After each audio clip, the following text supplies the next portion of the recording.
All right, so welcome back to the Gyms podcast. Got a really special guest with us in the studio today, which is Jay Westby from the FCA, which is the Franchise Council of Australia. You're the CEO. Correct. And you've come to the podcast before. I know you've interviewed Jim with some content as well about what's happening in franchising. And you're doing a lot of great stuff for the industry. There's been a lot of stuff you've been doing on behalf of franchising over the last couple of years, which has been amazing. And obviously, you're pushing the case because there's lots of changes which are coming through. And since we interviewed you last time, there's been a lot of things that have come out. So we just thought we'd just ask you a couple of questions today. But let's start on something positive before we get into the other things. Sure. The FCA Awards coming up. Do you want to talk about that? Yeah, so the Franchise Industry Awards, it's going to be our second year. It's in Brisbane at the Brisbane Convention Centre on the 17th of June. And there is a forum on during the day. For those that are flying into the state, there's a business reason to come for the full day from 9 o'clock. And then that scrolls into the gala event where the 25 categories are awarded. And as you might recall from last year, it's a great celebration of franchising, some great networking opportunities, but just cool to be in amongst peers, celebrating right across the franchising ecosystem, from the franchisors through to the single franchisees, the multi-franchisees, the suppliers, and women in franchising and contributions by individuals. So it's not just a franchisor awards night, it's the whole ecosystem, which makes it super exciting. So tickets are available on, if I can do the free plug, tickets are available on the FCA website, so that's franchise.org.au, and we'd love to see as many as can come along, and of course there's many gyms that have nominated. Finalists will be announced soon. But it's not really just a matter of if you're in the awards, it's about coming and supporting your peers and colleagues. Absolutely. Well, we did have a few gyms people nominate, so hopefully they can get a finalist in a few categories. There's some really good people in that I know did. And it's a really good event, and we appreciate you guys putting it on. And let's talk about now maybe some more worrying stuff. Yes. And one that will come up is the disclosure register. And there was a fine that came out recently regarding that. So you want to talk a little bit about that probably more for our franchisors. Franchisors. Look, for franchisors, one reason or another, the thing called the Franchise Disclosure Register is run by and operated by the ACCC. It is a website environment where a franchisor has to make sure their entry on the website is up to date and current, and that they have provided their disclosure information and a summary of their franchise, and there is an expiry to the entry. So once you hit the expiry, if you haven't updated it, even if nothing's changed, you've got to have gone through the process.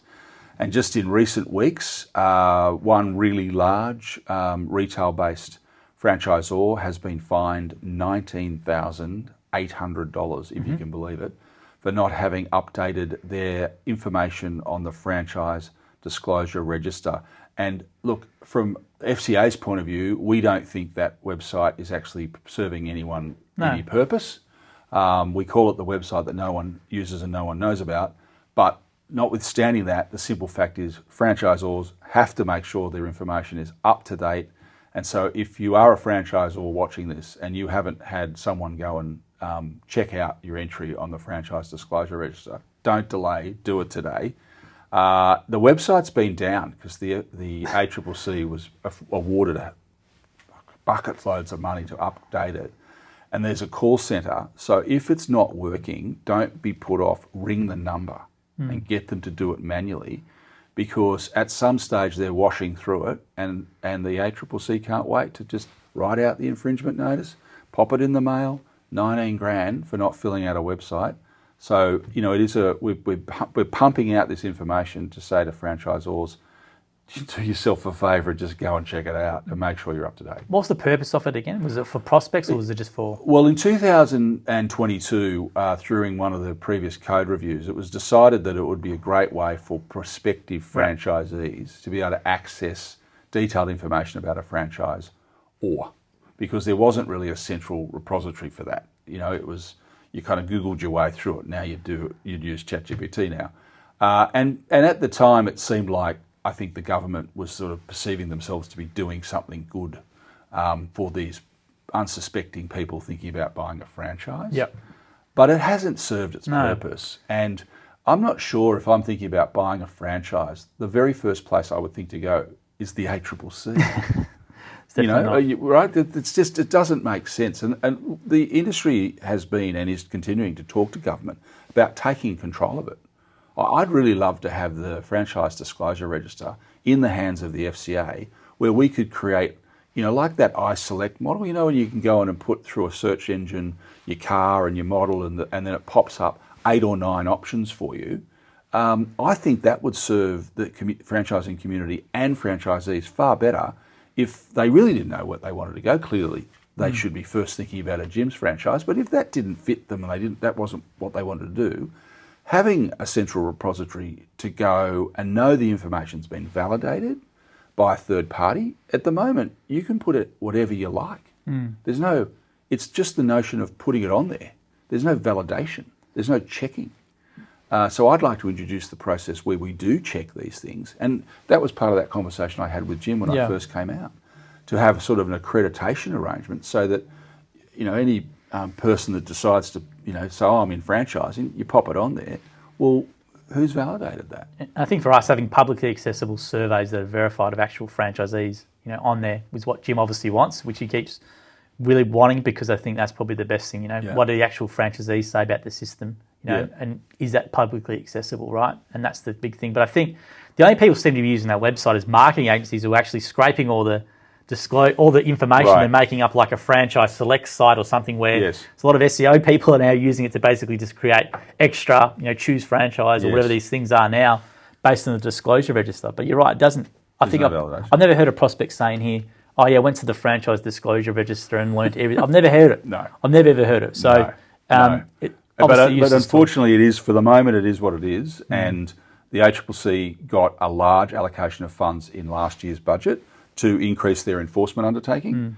So which basically, that's all political speak for the fact that there's been a shitload of people employed to basically go catch people that haven't filled out the website, and indicative of the fact that they issued the fine. It's crazy because the actual website's not serving the people that are actually supposed to help, which is prospective franchisees. Correct. Like, you think they'd have some sort of data or sort of actually, or how many prospects actually access this thing? Or we've asked that question many, many, many times, and we've even asked it of small business ministers. Can you find out? How many hits do they get? How do they know if do they track conversion? Of course, the answer is no. They're a regulator. They're just administering the law, and the law is not fit for purpose anymore. So that's certainly something. It's on our, our wish list of things that we'd like to really get into as we go forward with this current government. But of course, in the current climate, there's a bit of a war going on. There's a fuel crisis going on. So trying to get the ear of politicians at the moment is really difficult. But like all these things, they're cyclic. This will pass, all that will pass, and then we'll be ready to go. And what else has been happening in the with the changes you've been pushing for? Because a lot of stuff that you sent in your email, which is what we had Damien on before today for people to check out. But there's legislation currently sitting with the lower house under what's called unfair trading practices, UTP. Now, it's initially going to apply to the business-to-consumer transaction, and anyone that has anything that's subscription-based really needs to take a look at these new UTP arrangements, because the government, Treasury and then the ACCC have obviously determined that there's these massive harms going on in the community, and that poor unsuspecting consumers are being treated poorly, so they've brought these laws in. Now, the problem with unfair trading practices is there's no precedent. There's no court determination of what really is unfair and isn't unfair, and the language in the legislation is very ambiguous. But as I've said earlier with the Franchise Disclosure Register, that's not an excuse for not to pay attention to it. They are the government, they are in charge, they're bringing in these laws. I expect that legislation to be passed soon. As everyone would know, all the politicians are now on a 5-week break because they've been working so hard. You've got to sweat up. So they're on a 5-week break, so nothing will happen, because it didn't pass yesterday, last sitting day. And now for 5 weeks they'll rejoin. But it'll pass, so that's unfair trading practices. The other thing that's being reviewed is unfair contract terms. Now, there's a coat of paint between what is an unfair trading practice and what is an unfair contract term, but the legislation for unfair contract terms has been in place for 2 years. The FCA did a survey, and part of the outcome of that was, we believe there is 100% compliance in franchising already for unfair contract terms. And so most franchise networks have already gone through the legal review to make sure that their agreements comply. So we're not expecting that to present more troubles, but it's just another layer of red tape. It's just another piece of legislation and regulation that unfortunately small business has to contend with, and it's frustrating.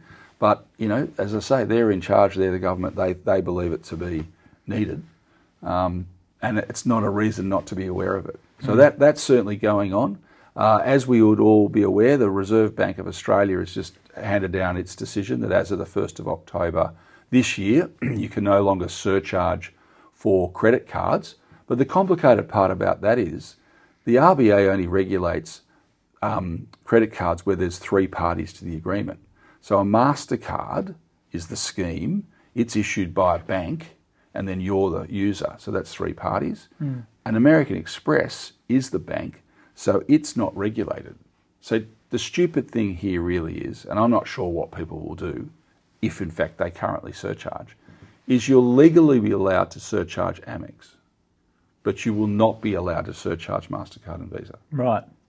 I mean, go figure. How do you explain that to customers? And so it'll be interesting to see how that plays out. The cost they've said that the cost of surcharging in Australia across the economy, not just for franchising, is a modest $1.4 billion.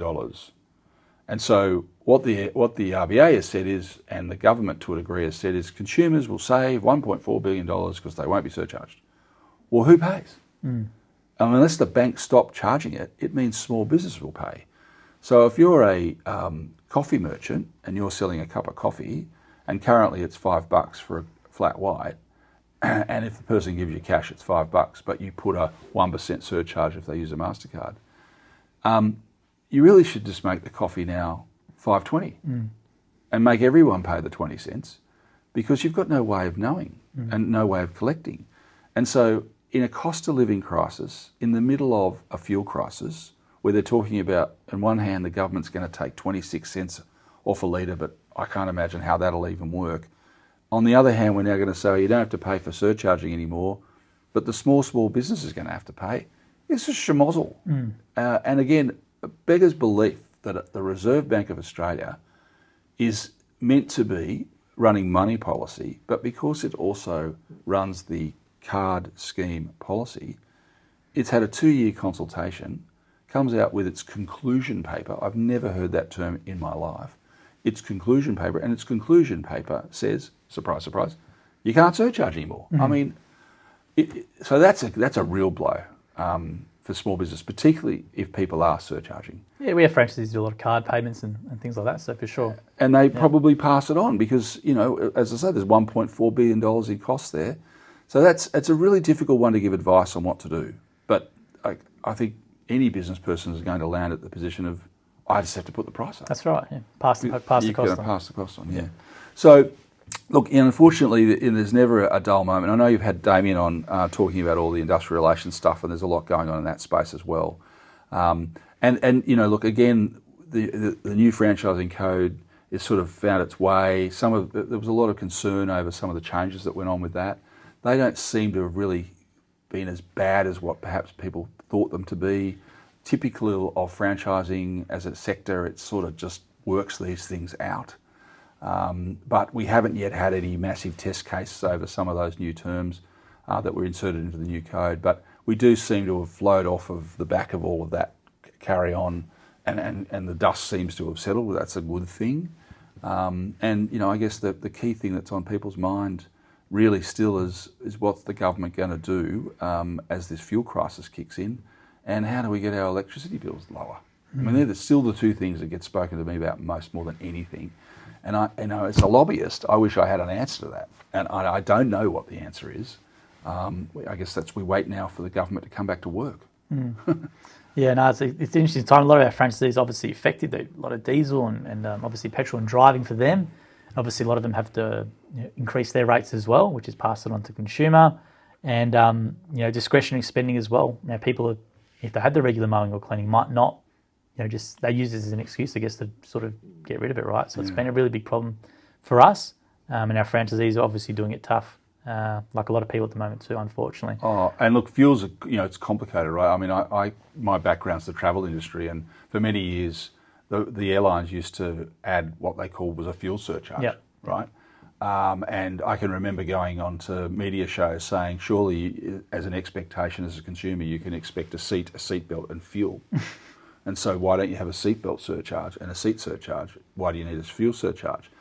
Flip it to now. I can't see how people can't add a surcharge. I mean, there's no illegal reason why. It's not illegal to add a surcharge for anything. I mean, you see that in restaurants, weekend surcharges and all these things. But it's about getting the mathematics right, and how do you go about that? And then what's the customer going to say? And the worst thing is the customer says, well, the guy down the road doesn't surcharge, so I'm going to go down there. It is a real conundrum, and hopefully this will pass through the course of this year and we can get back to whatever normal is. Awesome. And towards the end of the year, what else in franchising that's come up? So obviously got the awards, you mentioned there's a lot of changes which obviously impact everyone. Is there anything else? Yeah, well, of course the big game in town is in October. So the National Franchise Convention, the NFC, we go off to Canberra. Mixed feelings about that. From my personal point of view, it's my home stomping ground, of course, because it's where all the politicians are when they turn up for work. So we're at the National Convention Centre. It's going to be across the 3 days. We've got all the streams running on the Sunday. We've got a multi-unit franchise stream as well. We're really trying to work out content to make it more interesting and exciting for people to come along and attend. And probably the coolest thing, or the thing that people love to talk about, is on the Monday night we have the Hall of Fame inductee dinner and the graduation for all the CFEs, or the Certified Franchising Executives. And that's going to be held in the Great Hall of Parliament House.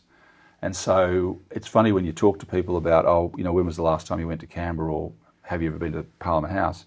Still today, a lot of people say, I went on my year 6 school trip. That's the last time I've been to Canberra. And so it's going to be super cool that the conference will be at the Convention Centre, but on the Monday night we'll be off to Parliament House with all the grandeur of the marble foyer, walking into the Great Hall and celebrating franchising like there's no tomorrow, with the graduation and with the induction of the Hall of Fame inductee. And we're having a DJ, so people will be able to dance in the Great Hall in Canberra. So why wouldn't you want to come? Absolutely. Sounds like a good event. But thanks for coming in today, Jay. We do appreciate it. Obviously, you guys, you're based in Sydney, but you're obviously down in Victoria visiting members, so we appreciate you coming out. Lots of really good information as well. Great. And franchisors, franchisees, you want to know more about the FCA, just go to Google. If you want to become a member as well, reach out to the memberships team there and they can help you out. I know I've had a few franchisors inquire in the past, so if you do want to do it, as Damien said in the earlier podcast, there is some extra benefits now which are probably more relevant than ever in the industrial relations space too. So please make sure you reach out to the team. But thanks for coming in, Jay. We appreciate it. Thanks for having me. Good on you.